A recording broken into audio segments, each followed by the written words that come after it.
Hello and welcome to Shoot the Hostage. I'm Sarah. And I'm Dan. We're a movie show that delves into a different film each week based around a theme. This season, the theme is cops. Like all good podcasts, this show contains explicit language and mature content, as well as major spoilers for the movie that we're covering.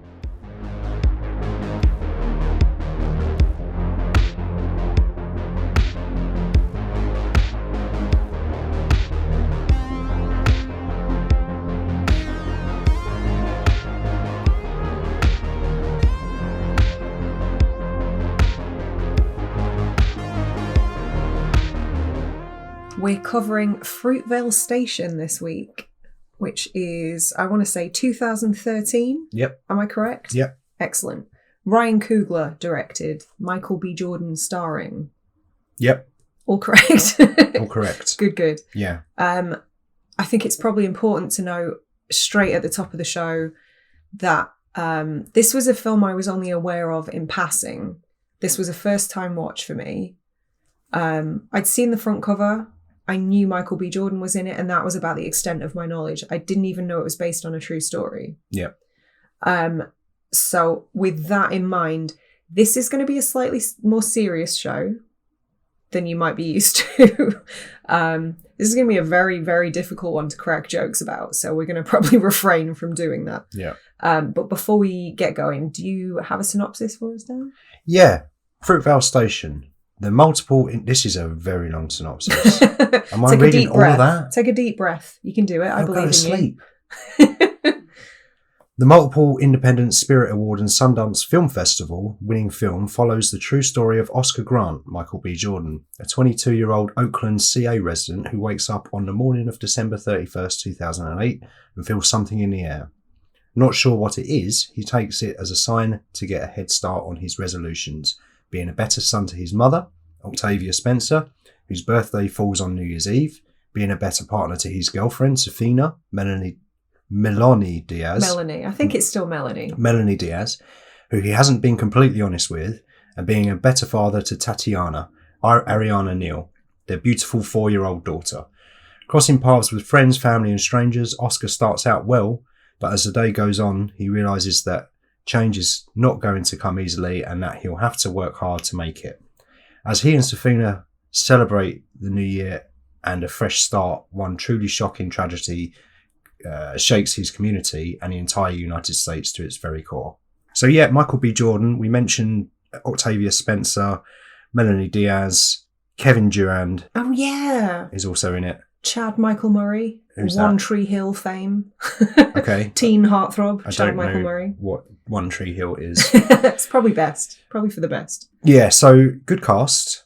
Yeah. Obviously Michael B. Jordan. I first heard of this film, I think, when Creed was on the promo. Right, yeah, you're a big Creed fan. Yeah, aren't you? so I think I'd heard Ryan Coogler talking about how he got that project off the ground. Okay. And he, obviously, Fruitvale Station being his first feature, Mm-hmm. he kind of showed that to Sly and the producers, and they were like, yeah, great, okay. So he had already had this great idea for a new Rocky movie, or Creed movie. Once they saw that, they were like, yeah, we're all in. Oh, like, wow. Go for it. So that's how I came to know Fruitvale Station. Okay, but this was also a first-time watch for you, wasn't it? But it was also a first-time watch. I've Yeah. never gotten around to it because I don't think it's really on streaming or anything over here. I feel like it's a real disservice to the film that it's just not that well known over here. Yeah. I don't think we as a British culture are very well versed in a lot of these kind of, I don't know how to describe them. I was going to say true crime case, but that sounds salacious. And a bit disrespectful, perhaps. But obviously, we're a little bit insular as a nation, so we're not as well versed in this kind of stuff as the Americans are. No, and I hadn't heard of this case, which happened in 2009. So Yeah. it was a while ago now. I hadn't heard of it. We do obviously get stories like this over here. Oh, yeah, but it's much rarer, I would say. Yeah, we've had one recently, haven't we? And obviously we had George Floyd a while ago. That was in the States as well, though. Yeah. Oh, yeah. No, when I say we don't get the news over here so much. Yeah. Well, to be honest, I think this was kind of like the first really high profile one, and that's because of when it happened. Yeah. Because obviously video cameras on phones were kind of in their infancy, I suppose. Yeah. So it was the first, or at least one of the first, that was kind of captured by onlookers, and the footage went viral in the days that followed, which is kind of an interesting phenomenon. And it does make me wonder if this case may have been forgotten otherwise, were it not for the people filming and trying to hold the cops accountable. Yeah, I'm sure that there would have been a lot more brushing under carpet. Yeah, it's a lot harder to happening. do when you've got like concrete footage, you know? Yeah. But yeah, this film kind of straight out of the gate opens with some of the actual footage that was taken at Fruitvale Station. And it's kind of within the first 2 minutes of the film, I found myself kind of with my hand over my mouth going, fuck, is that the actual footage? And I had to look it up, and it is. And like, there are extended clips on YouTube still. But I would sort of say, if you're going to go looking for them, just be warned. Like, it's not pleasant. It's pretty harrowing stuff. Yeah, of course. So like, look with caution, perhaps. Yeah. So this movie, it takes place over the course of one day. It's interesting that they chose to do it that way, or Coogler chose, writer director. Mm-hmm. With the exception of a couple flashbacks. Yes, there were flashbacks. Yeah. But yeah, so we meet Oscar in the morning, and then it just shows you what he does throughout his day. And as you say, there are some flashbacks that are relevant to the thing that he's currently experiencing or thinking about. Yeah. You get some context in that way, which was good. And I think it was needed. If you're going to do a movie that's set over the course of a day, it's probably quite difficult to convey who that person is. So with some flashbacks, you do show us a bit more depth of character there. And I did appreciate, one of the things that I really liked about this movie is that nobody in the movie is good. Some people are really not good. But like, they're grey characters, I guess. Like Coogler, and he'd said this in interviews particularly, that he didn't want to just paint, this whole thing was politicized, and he didn't want to just say Oscar Grant, angel, really good guy. He wanted to tell the truth. And he seemed like a good guy. But he had a past and he had things going on. Yeah, just important to know. I think it's really interesting that you've said that. I haven't watched the same interviews that you have. Yeah. But that's really interesting to me, because I did read that there was some criticism saying that he had kind of fictionalized and romanticized Oscar Grant. Really? Yeah, which I vehemently disagree with, because he was shown to be a deeply flawed human being. Yeah. Who was trying to get his life back on track, which from everything I've read sounds really accurate. He's somebody who had a vague criminal past. Like, obviously one of the main flashbacks that we see in the film is him in jail. We don't even get told what he's in there for, because it's kind of unimportant. I did read somewhere that it was a weapons possession charge. And I think he'd run into some trouble with like drug possession and stuff as well. So it's not exactly like top tier criminal mastermind shit. He was just a wayward kid who'd kind of run into some trouble with the law. But it's interesting to me that people would accuse him of romanticizing it, because I think, as you said, this film does such a good job of kind of conveying that he is a mass of contradictions. He's a flawed human being, like all of us. Aren't we all? Yeah. Yeah. And yes, he went to prison, he did some time. But prison is supposed to, like, the supposition is that you go to prison to be reformed. Yeah. So he'd done his time and he was out. Yeah. And he was trying to make amends. Yeah, so he was square with society. Yeah. And also, there's, in the first scene that you see with Safina, it becomes clear that she has caught him cheating. Yeah. And you see him talking to another woman later on in the movie, and he's sort of checking her out as well. So you know that he's got a bit of a roving eye, maybe, imperfect person. Yeah, absolutely.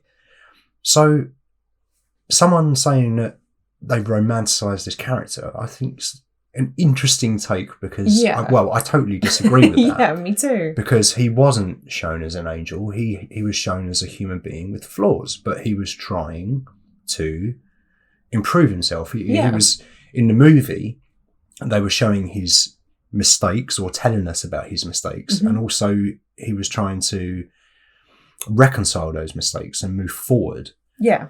We had a couple of scenes where he's making decisions, and I don't know what was artistic license, but there's a couple of scenes where he's trying to make different decisions to try and improve his life, and he meets characters throughout who kind of nudge him in one direction, in a certain direction.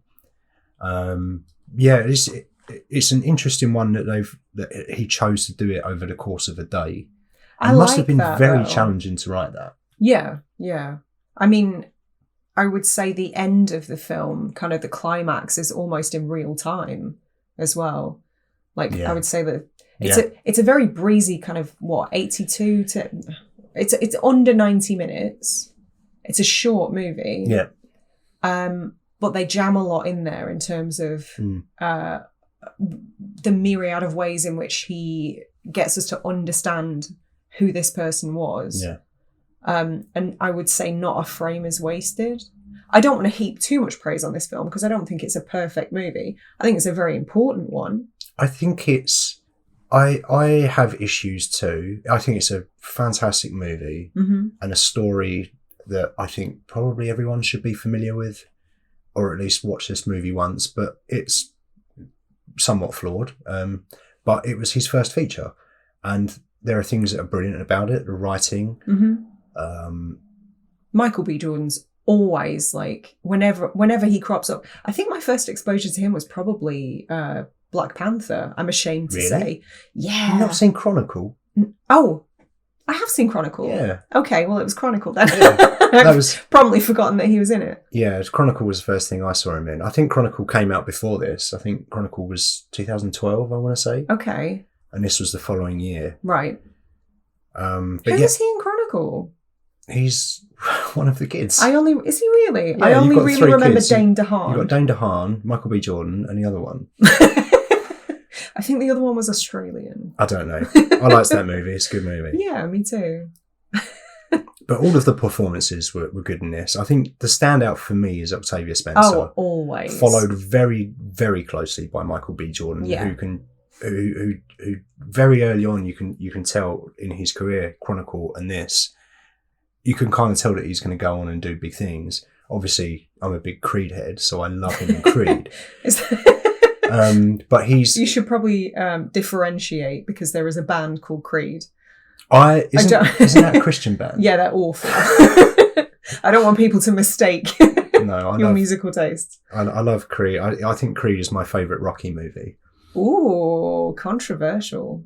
Do you reckon? Yeah. So amongst Rocky fans, I think that's probably controversial. I think it's great. I didn't see it until recently. I think it's objectively the best Rocky movie. I don't think you can question it. I would probably agree with that. Yeah. Listen, let's not get into a Rocky discussion. Maybe we'll do a Rocky one day. Okay. We'll do a Creed, actually. We'll do a Creed. Maybe we'll do a Michael B. Jordan-a-thon. Okay. Chronicle. Well, I don't know, man.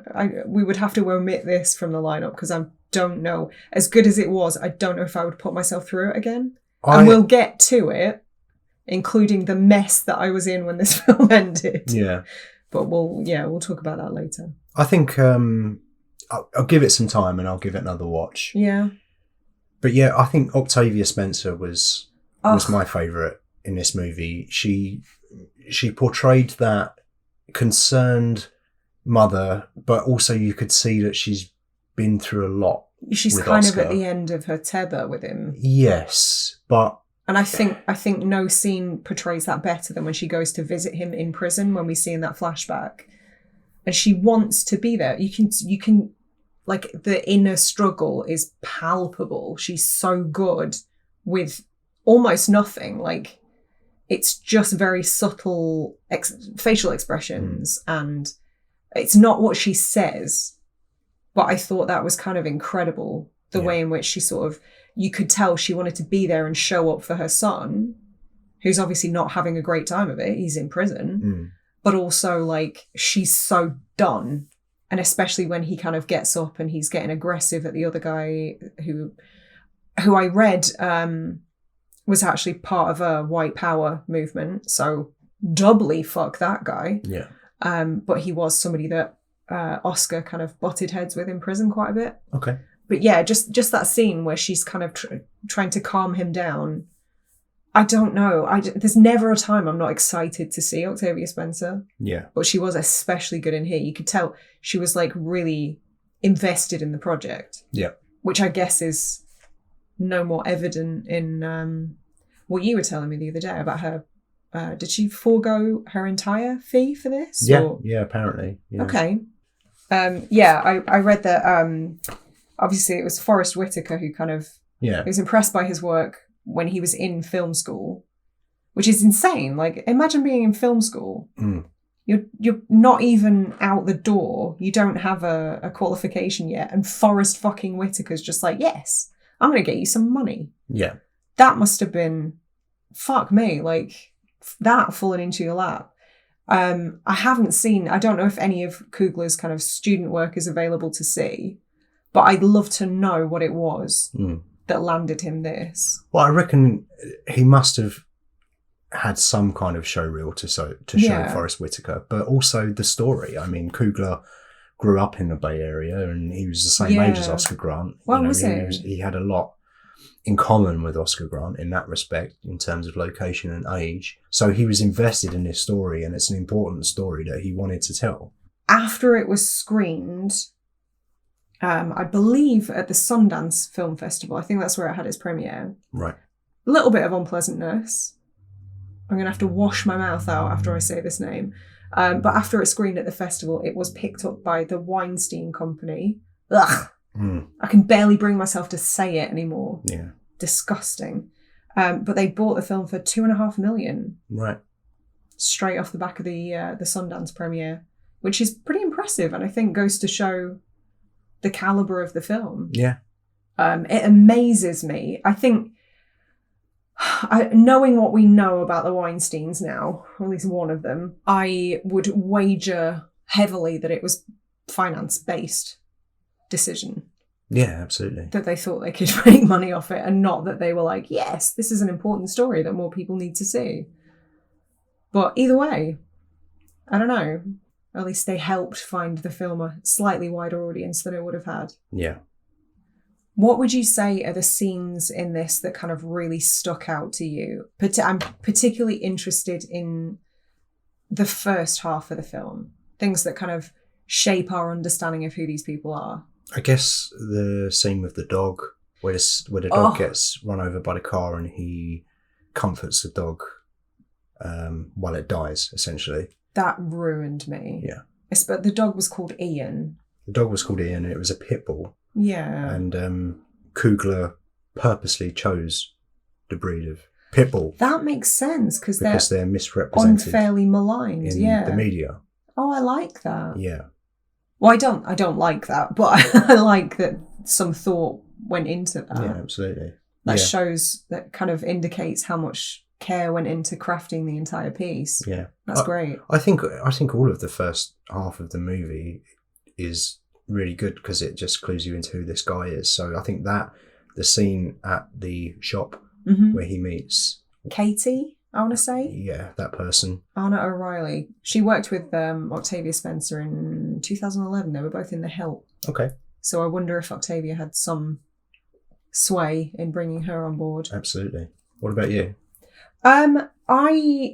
It's interesting you mentioned that. I really like that scene in the shop. Obviously, for multiple reasons. We see him kind of putting on a brave face as he tries to get his job back. Interacting with a former workmate / friend, which was a really nice interaction. And then kind of talking to Katie, which obviously she recurs later down the line.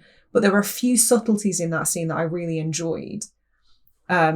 Maybe enjoyed is the wrong word. I might regret saying enjoyed. But just very subtle character motivations. I don't know. As soon as Katie sees him and like he kind of not introduces himself, but he's the one who sort of starts talking to her first. Yeah. And I don't even know if it was intentional, but she kind of sidesteps very subtly away from him. Yeah, because he's checking her out. Right. Yeah. See, I wasn't sure if that was kind of a way I of gathered showing. that's why like... she kind of stepped away a little bit. Right. Because it felt. But you noticed it as well. To me, it felt like she came in the shop. He was checking her out. He's kind of, I can help you with this, and she's got her guard up a little bit.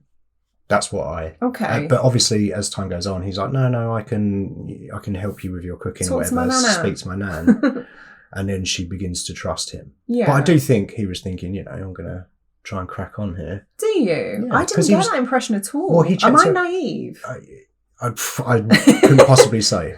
But there is a bit where she walks past him and he kind of looks at her up and down. We'd already found out that he's a bit of a Lothario. Yes. So I do think that was, Right. Because that kind of, there's echoes of that towards the end as well, because obviously she sees him at the train. We won't, I'm not going to get too far ahead of ourselves, but there is a point at which he sees her on the train. She kind of says, "Hi, Oscar." And his girlfriend is just like, excuse me?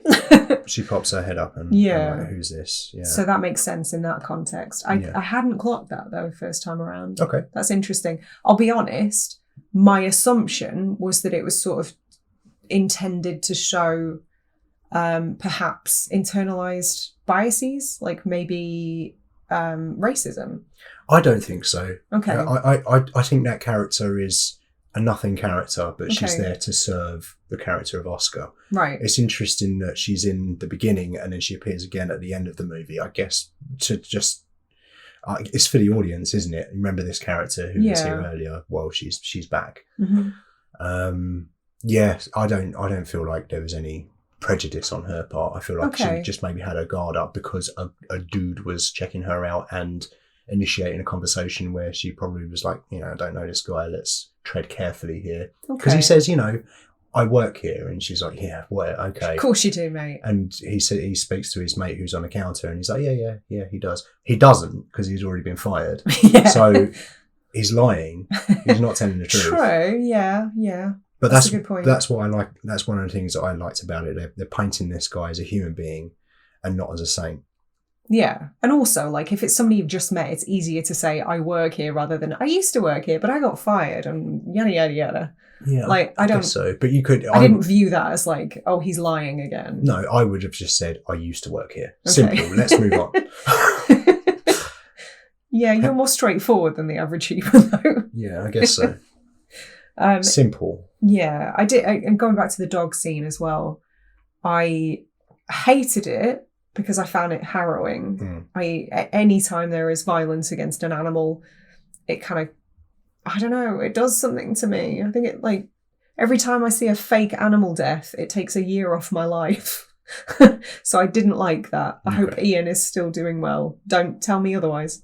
Well, this film was made a long time ago. I know. It's been a decade. Let's hope Ian is still thriving. But I like that scene for multiple reasons. And I guess that's one of the points, that's one of the arguments people use when they talk about having romanticized Oscar Grant, perhaps. Okay, yeah, I guess so.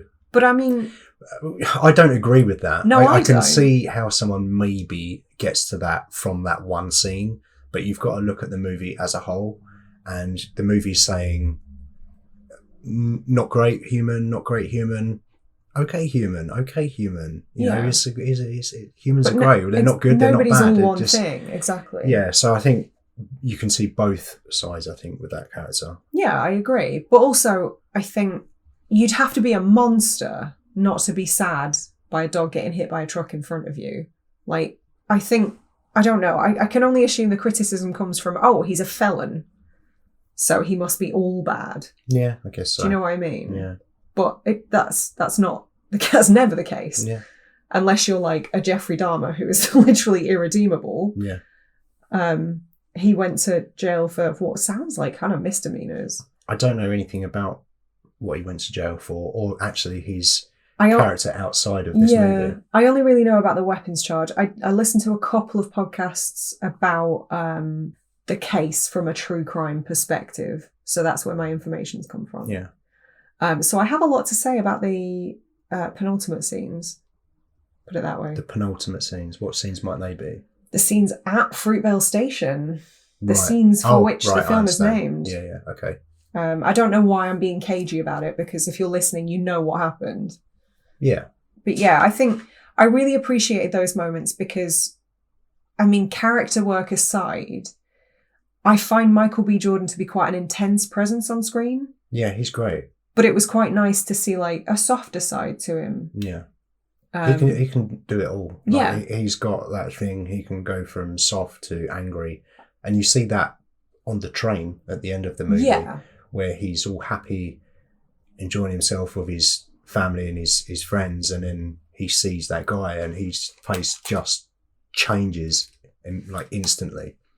He's very good at that. He is. He's got like this, not to sound wanky or anything, but he's got like this quietly intelligent sort of presence. Yeah. Like, I don't know, there's something simmering under the surface. He's very good at those kind of roles, especially now having seen Creed. Yeah. 1 to 3 in very quick succession. Yeah. Thank you. You're welcome. Yeah, I think there's a lot of foreshadowing in this film, and I think the dog scene is one of those moments. I think it's the main foreshadowing. Yeah. Yeah, absolutely. That and the conversation that he has with his mum, because obviously, the DVD jacket, by the way, inaccurate. Why? His mum's birthday was not on New Year's Eve; it was New Year's Day. They were celebrating a day early. Right. Okay. Assuming that the podcast that I listened to was factually accurate. Yeah. I probably should have verified that. One of them's wrong. Yeah.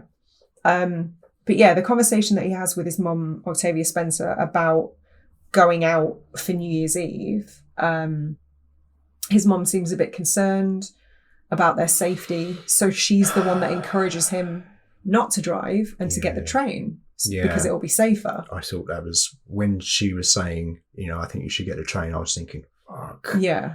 Imagine having that on your conscience. Yeah. I can only imagine and sympathise with Oscar Grant's real mother, because Jesus Christ, if that was well, Wanda, I think her name is. Wanda, yes. Yeah. And she was in the film. Was she? She was. She was one of the women at the daycare that they took Tatiana to. Right, okay.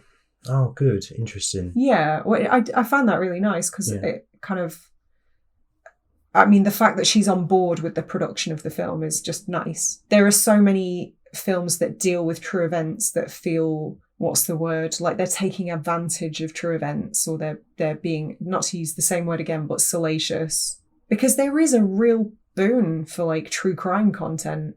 Not to bring up Dharma yet again, but I think Netflix's Dharma was a good example of something being factually accurate, well acted, well produced, but feeling very exploitative at the same time. Yeah. But this didn't feel like that at all. No. This felt like they were making this project with the absolute best of intentions. Yeah. If we just get to the end of the movie then, because we're going to have to eventually. I don't necessarily want to talk about it, but yes. It's the last half of the movie, isn't it, roughly? So you have roughly 45, 50 minutes of character setup during the day, and then the last 40 minutes is maybe at the station and I would say at least the final third is kind of... There was more of the film dedicated to that than I assumed there would be, actually. Because there is so much kind of character setup and just day in the life of... that I was surprised by how much time was dedicated to the actual crime and the aftermath. Yeah. I'm glad, in hindsight, I'm glad it played out that way. But how did you feel watching it, knowing where it was going? Did you feel like the tension was kind of ramping up? Because it's difficult with a film like this, especially like it's a bold move to open with the real life footage. Yeah. Because even people who are unfamiliar with the events of what actually happened, as soon as you see that, you're like, oh, it's a foregone conclusion.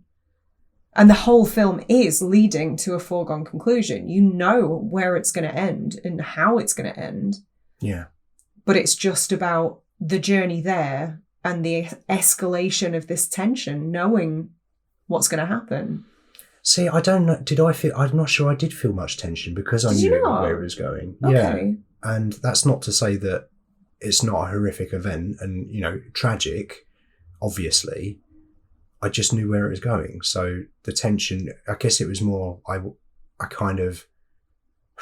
wanted to see how this situation ended, how they got to that situation. I wanted to see it unfold out of curiosity and education. From what I've read, all of that, obviously, I mean, they had the camera phone footage to piece it together as well. But from everything that I've read and heard, it was painfully accurate, exactly how it went down. Obviously, we've kind of danced around it a little bit, but those of you listening will already know Oscar Grant III was shot dead on New Year's Day, 2009. He was, 22? 22 years old. Kid. Yeah, he was a child. 22 is a baby. You've barely lived at that point. It's beyond tragic, and more tragic are the details surrounding it. He was unarmed. Yeah. Did you know that, this is depressing, this is wholly depressing. Did you know that an unarmed black person in America has as much chance of being shot as an armed white person? No, I did not know that statistic. And that's from peer-reviewed studies. I can't say that I'm surprised, really, from the sort of stuff you hear in the media. Which is so depressing. It's very depressing, yeah. But yeah, I mean, you see it time and time again, like black people who are unarmed going about their day, and they end their day with their necks being knelt on. And apologies if this is like traumatic content for people. Perhaps we should include a trigger warning at the start. But it's infuriating to see that happen. And then you see white mass shooters who are brought in alive time and time again. Yeah. How can you deny that there is prejudice at play? And yet the police force regularly do deny it and say it's just a one-off. It was a bad apple. I'm sick of hearing the phrase bad apple, because that ignores the second half of that phrase, which they are willfully ignoring. But anyway, before I go on a rant about the police, let's talk more about the finale of the film. Okay. There was a lot about the final third that stressed me out, not least because I knew where it was heading. But I think some of the camera work and some of the shots really added to that. There were some nice moments when they go into the city for New Year's Eve. They want to watch the fireworks. There are some really nice moments when they realise that they're going to be late. They're still going to be on the train. But then there's this wonderful moment of like mass camaraderie where everybody on the train's just like, fuck it, we're stuck here. Let's do the countdown. Let's play some music. I loved that. Yeah. That was so sweet. But added to the tragedy of it all. Yeah. And then there were a couple of shots. I cannot remember whether it was before or after he was shot, but there was just this point in time where the camera was pointing at the train as it left the station. And we just get that shot of it speeding past. And you can't make out a single human because it's going so fast. And I found that to be so deeply stressful. Yeah. And I imagine it was designed that way. I'm sure it was, yeah. But it didn't have that effect on you, did it not? I don't remember that shot, no. Okay. Personally. Like I said, I didn't feel particularly tense because I knew where it was going. Yeah. But I did appreciate the story and everything. You said you were talking about some shots you really enjoyed. The cinematographer, Rachel Morrison, she went on to work with Coogler on Black Panther. Oh, really? That movie obviously looks incredible. Yeah. I don't know if you've heard of Black Panther. It's this small independent film, yeah. She didn't work on the sequel to Black Panther. Okay. Which is probably one of the reasons why it was dog shit. Sorry. Let's not get into that. It wasn't very good, but let's not get into that. Also, another crew member whose work I really enjoy actually at the moment, Ludwig Göransson. Oh, the music for this movie. I spotted that name. Did you? Yeah. What else have they done? The Mandalorian. Oh, of course. Black Panther. Right. And another thing that I'm definitely going to look up on my phone while we're as soon as I saw the name of the credits, I recognised it, and it's from The Mandalorian. Yeah. Creed. Of course. Of course. Creed. So regular Coogler collaborator. Yeah. That was hard to say. Yeah.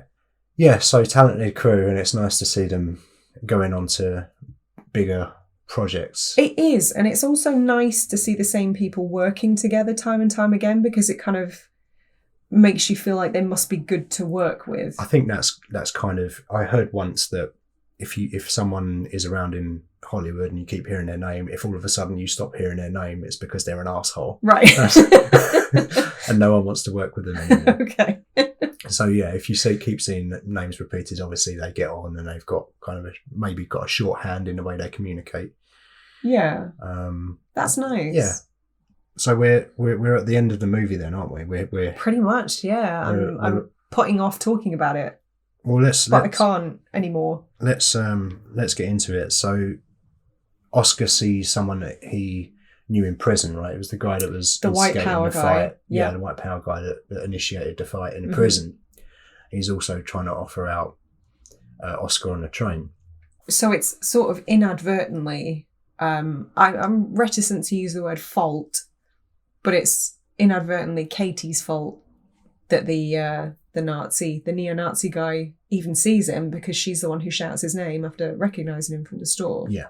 And then they have a bit of a kerfuffle, and then they stop fighting, and then the train stops and the police arrive because someone's called them. Someone called the police because of the scuffle, yeah. Yeah, and then immediately this big white hench policeman just arrives on scene, and he's being aggressive and just shouting at people, and you can't help but think that he's kind of created that situation. You know, there was no need to come in that hot. It was just, you know, everybody, let's have a little chat. Absolutely. I mean, if that's how it played out in real life, which it seems like it did, yeah, that guy was absolutely the antagonist. Yeah. And I'll be honest, it was sort of both of the cops that have prominent parts in this film were, I think, genius casting choices.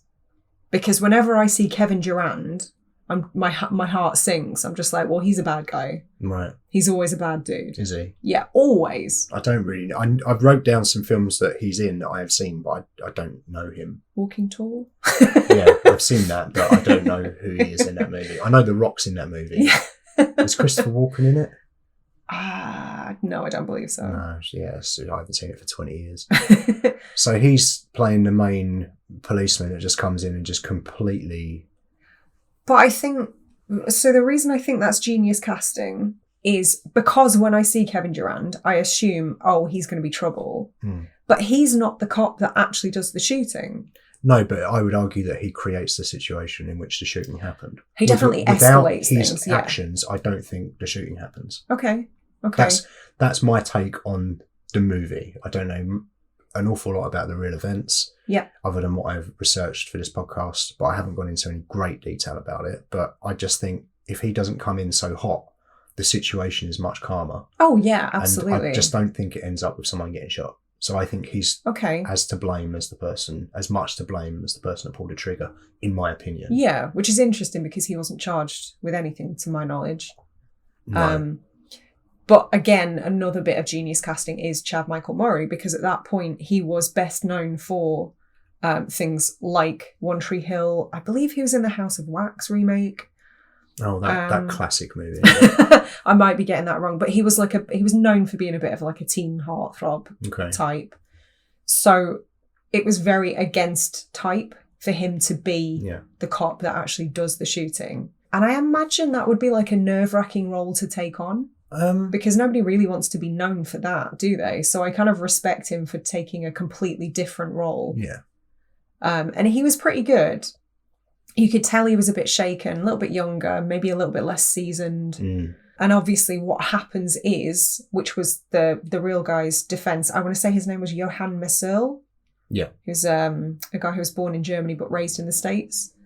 I don't know how new to the police force he was, but his defense was that he reached for his taser, but it was actually his gun. Now, there's a lot of back and forth about how true that is likely to be. I would always like to give people the benefit of the doubt, and I haven't been in such a heightened situation where, you know, people's lives are on the line. You know, you're in this very tense scenario. I can't put myself in his shoes because I've never experienced that. But having said that, I find it quite hard to believe that somebody on the job wouldn't be able to differentiate the difference between a taser and a gun. I imagine they feel very differently. And they have different release mechanisms for the holsters as well, I'm led to believe. Right. So I don't know if that was factually accurate. I do know that Johann Marcel's wife, girlfriend rather, was heavily pregnant, due to give birth any day. And she did, in fact, give birth on January 2nd. Mm. So he was probably already quite stressed out, which didn't help. But you have to kind of, it comes to a point where it's like, why was this guy on the beat? Why was he on the job? Yeah, no, fuck that guy. Honestly, like, oh yeah, I'm not he's trying to either reason it. He's either incompetent or a cunt. Or yeah. So like, both of those things, are bad, and should mean that you shouldn't be a police officer. Yeah. I do know that after the fact that he quit his job and stuff, and he I think it was kind of a lawyer advice situation where he's trying to. The way I understand it is there was going to be an internal investigation, so to avoid that, he just left his position, which I think probably a good idea, so that doesn't fucking happen again. It's heartbreaking, and it's really angering. It's hard not to be emotionally invested in this and angered by it, because it's all the more annoying to find out that he only served, I believe, 7 months. Oh, really? Was it that?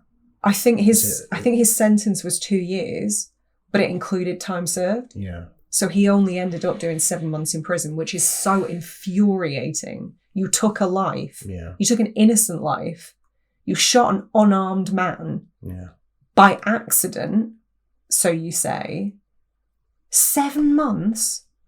That's insane. How is that justice in any way, shape or form? Yeah. And there are certain things about that scene as well. Like, when we were watching it, I remember you kind of saying, when Oscar Grant is taken to hospital, and you're sort of saying like, oh, why has he got 2 bullet holes? Yeah. So I looked into that. Apparently what happened, he was shot in the shoulder blade and the bullet ricocheted off the floor and re-entered him, and that's what pierced his lung. Yeah. So that's what killed him. That's what killed him, yeah. And obviously the film was made at the actual Fruitvale Station. Yeah. So when Michael B. Jordan, I can only imagine how emotional this must have been. Michael B. Jordan, when he was acting that and he was on the floor, face down, the actual ricochet mark was still there on the floor.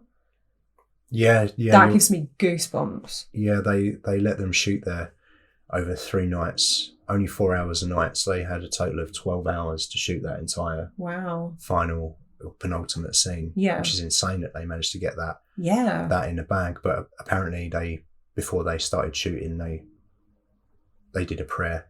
They took some time to acknowledge the tragedy. Yeah. So that must have been so hard. Yeah, and Michael B. Jordan spoke about in an interview. So I think someone asked the question, what did it mean to be able to shoot at the place where it actually happened? And he said, it helped him very much to get into that place that he needed to be, I guess. Okay. To be in the same place where it actually happened. Yeah. To get into that character.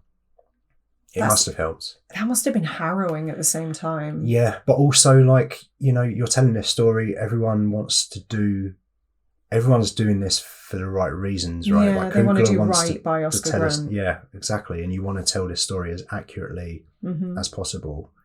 And you don't want bad performances in there. You want good performances that show the emotion of everybody. So I think shooting it at the place where it actually happened was a kind of a must. I can't imagine them building a set. That almost feels wrong in a way, to recreate a set where someone was murdered and you're trying to tell this story. I think the only way to do it is to shoot it at the actual place. I think you're right. Yeah. I don't know. I struggle to kind of wrap my head around it, because I feel like if I was in that position, I don't know if I'd be able to get that performance out. I feel like I would just be so choked up by it, which goes to show how great these people are at their craft. Yeah. Apart from anything. But also, you're right. If they replicated the set, there would be this artifice. It wouldn't feel right.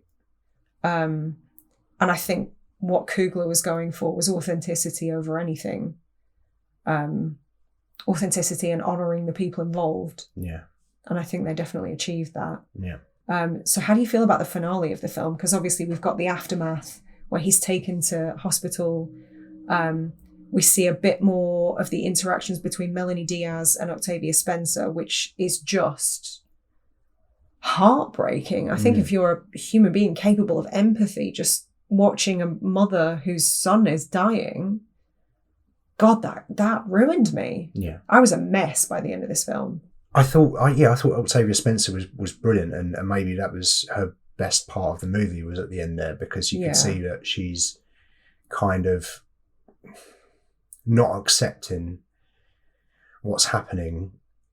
She's, I guess, hopeful that things are going to work out okay. Yeah. So she's trying to keep it together, I guess, for everybody else that's there as well. And it's heartbreaking at the end when she goes to visit him, because she says, I just want to give him a hug. And that's kind of a callback to earlier on in the movie when Michael Keaton's in prison. She's walking away and he says, I just want to hug. So she's now saying, I would like to do that thing for my son that he wanted while he was in prison. So it was super well done. Did I cry? No. But I was emotional, I guess. And I'm starting to get teary-eyed again now. Just talking about it. Yeah. This film was so tragic and so heart-wrenching, and I don't know, I feel like it was, as a film, like, let's separate the events that happen in real life from the film. I think as a film, it's an incredible debut. Oh, it's a phenomenal debut. Now it was a low budget. It was made for $900,000, so it's super low budget. So, and it's difficult because the thing that I had an issue with was the picture quality. Okay. But they shot it on 16mm and blew it up. Right. And I wonder if that was maybe on purpose to give it a more realistic documentary style film. Maybe, yeah. So I don't mind that, but it did get on my nerves a bit, the picture quality, to be honest with you. But the cinematography was very nice. It looked very nice. It was mostly just the quality of the picture that I had a bit of an issue with. But otherwise, it's a phenomenal movie. I think there were some really nice moments in this and some really interesting kind of technical choices as well. We haven't even talked about it. Like the opening of the film, you see the real life footage on the platform, and then it cuts to a completely black screen. And you hear Oscar talking to Safina about his infidelities. And that goes on for a minute before we even see them. Yeah. And I thought that was a really interesting choice. You're kind of getting to know these characters before you even see them. Yeah. I really liked that. It was, as a debut, it was kind of a perfect debut. Yeah. Right? Because you see this movie, you see the talent of the writing, particularly, the cinematography, great. The acting all round. Nobody's bad in this. No. But then you move on a couple of years to Creed, and you really see the directing improve. And, he took a lot of the things that he used in Fruitvale Station, like the long takes. I was going to ask you this, actually, as somebody who's more well-versed in Creed. I was going to ask you about this. So what was it in Fruitvale Station that you saw kind of the beginnings of that? Mostly the long takes. Okay. So there was some longer takes in Fruitvale Station, and then in Creed, you've got a really long take where there's a fight and it's all done in one shot. Yeah. And that's never been done in a Rocky movie before. Really? And that's one of the reasons why I say that it's the best Rocky movie. Okay. It's the best written Rocky movie. Everyone's got good motivation, and it's the best directed Rocky movie. And I won't hear anything else about it. I won't disagree. So yeah, you can really see how he took some of his really great, inventive, creative talent from this movie and just kept applying and improving on that into Creed. Black Panther also phenomenally well directed and looks beautiful. So I'm really super interested to see what this... And I hope I kind of want him to get out of the Marvel machine. I want to see what he does outside of that. I wasn't blown away by Black Panther 2. No. There's obviously its own tragedy surrounding that movie, and that was kind of the heart of that movie. It didn't all land for me. Yeah. But I really want him to just do these original projects. Maybe get back to doing some independent work, or do Creed 4. Yeah. That's nice. Was it Michael B. Jordan directed the last Creed movie, did he? Yeah, he directed the last one, and I really liked Creed 3. It was Yeah. a vast improvement over Creed 2. But I think he's probably going to stay in the director's chair for. Okay. Creed 3 was really successessul, so he's going to be back directing Creed 4. Okay. But Ryan Coogler. I'm excited to see what he does. He's only made 4 movies. That's right? crazy. It's insane. That's crazy. He's so, like, you can see him honing his craft in, like, real time. Yeah. In only a decade. That's pretty incredible. And much like you, I am very excited to see him extricate himself from under the thumb of Marvel. Yeah. Do something completely different is what I say. You know, like DC.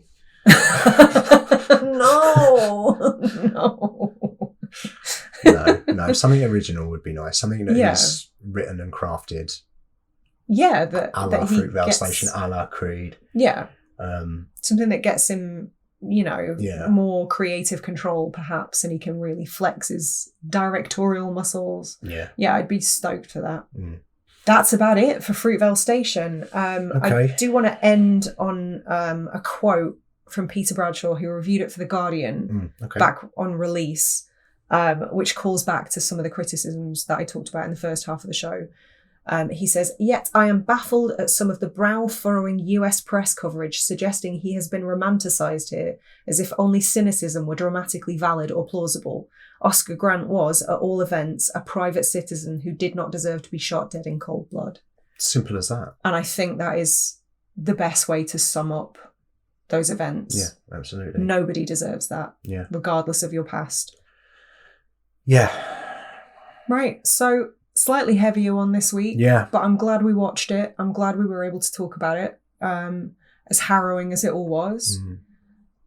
On to slightly less dark stuff next week with Thunder Road. Yes, Jim Cummings. Yes, I'm excited. I'm very excited. Yeah, I'm always happy to watch Thunder Road. Yeah, I've only seen it once.